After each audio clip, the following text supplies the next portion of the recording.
Hi, I hope you are doing well.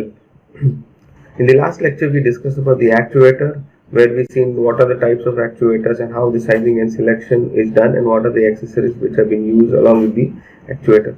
Today, what we are going to discuss is the applicable standards and codes that have been used in the valve industry, especially in the control valve. As you know that the standard has been used for standardizing of the manufacturing process, a communication tool between the buyer and the seller, and used for safety purpose. So let us start with this lecture.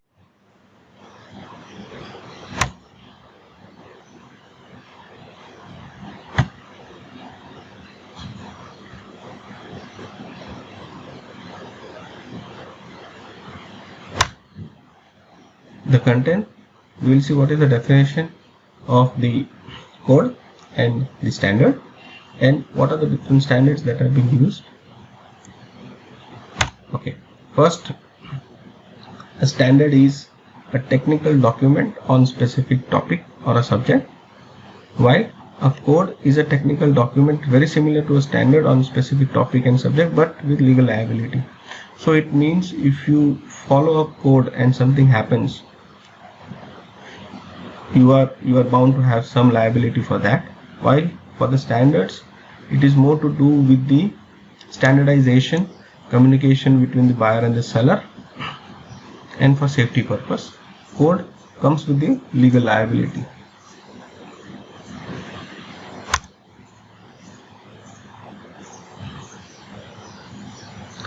These documents can also be used for procurement purpose, in which reference is given in the purchase specification.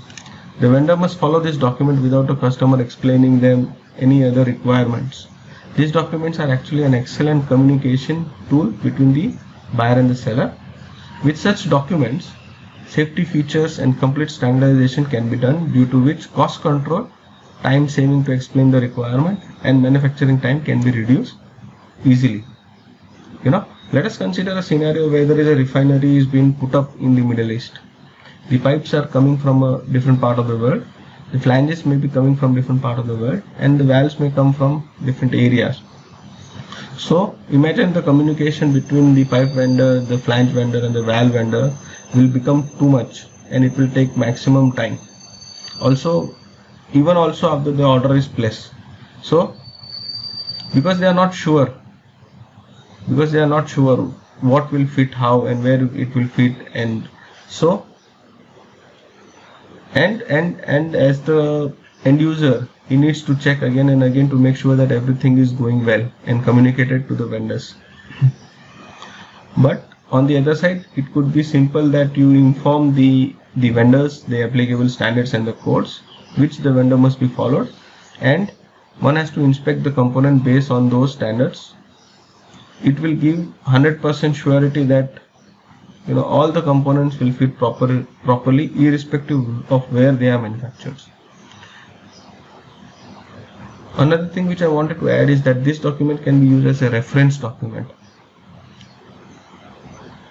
Not only you must know is that what is where in each standard, rather than knowing it completely.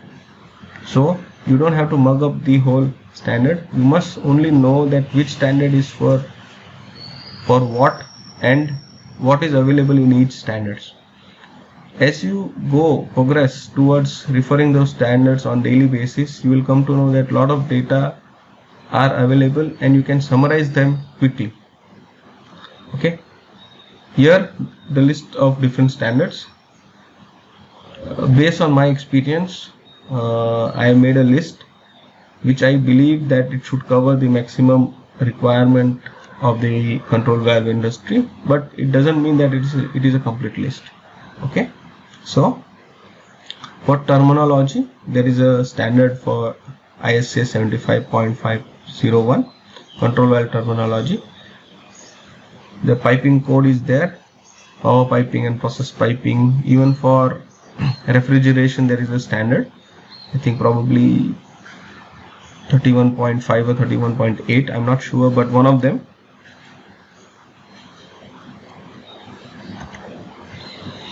Next, for quality, obviously there is ISO There are other standards also given by the API Q1 standard, and there is a separate standard for example, there is an automobile or something, then there is a separate standard for quality also.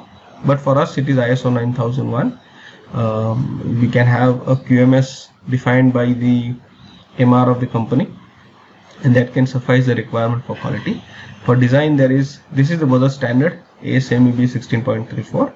You must know this standard, not thoroughly but very well. It's a big standard, but basically it is only a 300-page standard probably, but only 15 to 20 pages are important. All other things are tables where you just have to refer them. There are other standards like end-to-end and face-to-face dimensions. For control valve is a specific, this is a very specific standard. However, if you are going for say a manual valve or a gate valve or a globe valve which is operated manually, you will see that B16.10 is a particular standard that has been used to obtain that end-to-end and face-to-face dimensions. Other standard is end connections, B16.5. So it will give you what is the OD of the flange, what is the thickness of the flange, how many holes are there, what should be the PCD of those holes, what should be the diameter of those holes. All these details are given in this particular standard. And ASME B16.25, butt weld ending. This will give you the profile of the butt weld that has been required.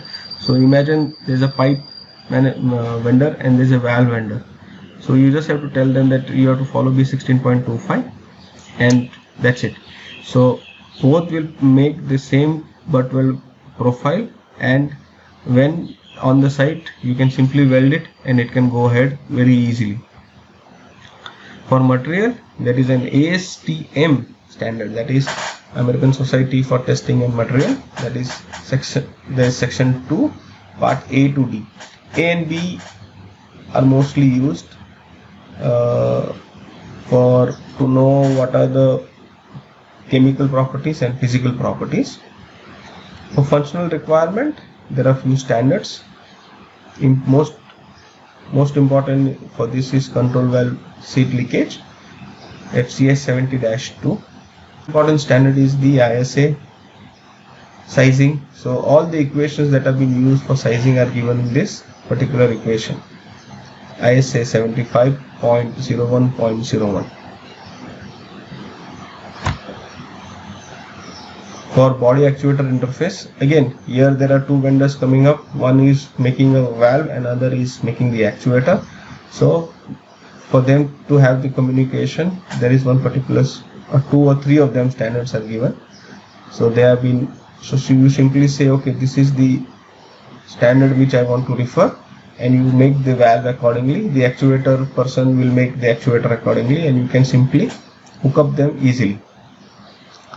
Some test, hydro testing, obviously you require, because you need to check whether the valve body will able to hold that pressure without any fluid coming out, external leakage or anything. And inspection and routing testing is done as per this particular standard. NDE, if any required, can be done as per ASME section 5, or there is B16.34, but it will again refer to ASME section 5. So if you want to make sure that the valve is having a particular proper no defects in the material or anything, you can simply go for RT and you can check, and it can be verified very easily.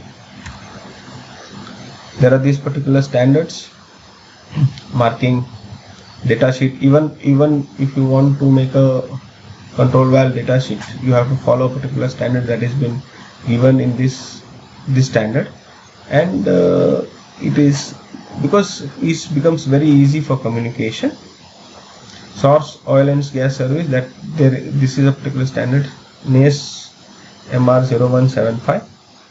This is for upstream. There is another standard called NACE MR0103, that is for downstream.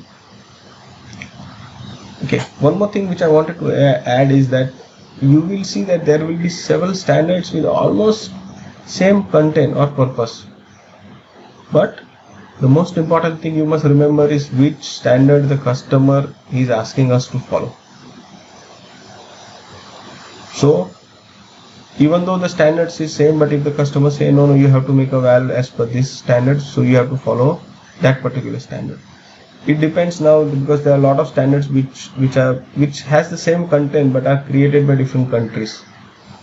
So a Japanese standard is similar to a German standard, which is also similar to an American standard, and so on.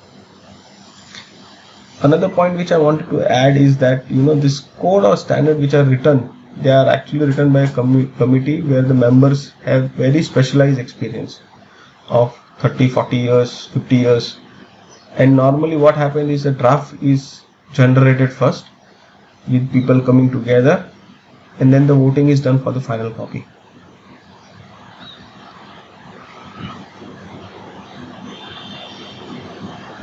Now, why we want to follow standard?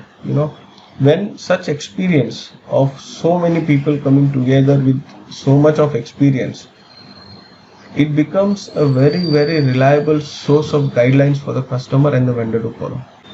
One more thing which I wanted to add is the interpretation of standard is very important. Since it is completely written in technical language, there can be different interpretation for the same standard. Hence, you must always talk to the customer if there is any doubt for a particular part in the standards. You will be very surprised to know that there are standards for almost everything we do. However, one must see what the customer is willing to pay to follow the standards. Sometimes we make a valve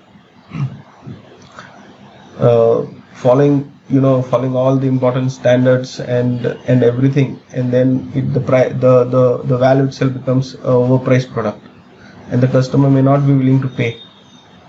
So there has to be a balance between what standards and we are using and what we are producing, and what is the customer requirement at the end of the day. Also, based on the industry where the valve is going, it is important that we must know. So if the valve is going in an oil and gas industry, or if the valve is going in water industry, they will have different quality standards. So you need to check that and make sure that you are following the particular standard which is required. In fact, the oil and gas industry, the valve manufacturer who makes valves for the oil and gas industries are totally different from the one who are making for water industry. So you will see that a company who makes a valve manufacturer who makes for oil and gas will not make valves for water industry, even though the valves are very, very similar. Okay, I think I spoke enough of the standards and the codes. Thank you.